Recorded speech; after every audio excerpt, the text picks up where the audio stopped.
আল্লাহ তুমি আমার গুনাহগার উম্মতকে বাঁচাও।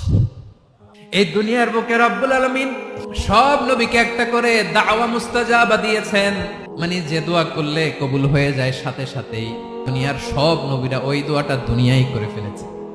বিশ্বনবী বলবেন, আল্লাহ ওই স্পেশাল দোয়াটা দুনিয়াতে করি নাই, আজকে আমি তোমার দরবারে দাঁড়িয়ে কিয়ামতের দিন ওই দোয়াটা করছি। আল্লাহ আমার যে উম্মতের হৃদয়ে যাররা পরিমাণ ঈমান আছে, আমার একটা উম্মতকেও তুমি জাহান্নামে ঢুকাতে পারবা না।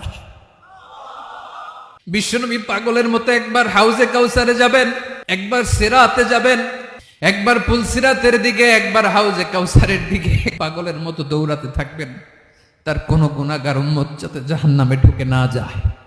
উম্মতি বিশ্বনবী আমার জন্য কাঁদবেন, আপনার জন্য কাঁদবেন, আমাদের জন্য সেদিন কেঁদে কেঁদে জাহান্নামের দরজায় দাঁড়িয়ে আমাদেরকে টেনে টেনে জান্নাতে ঢুকাবেন।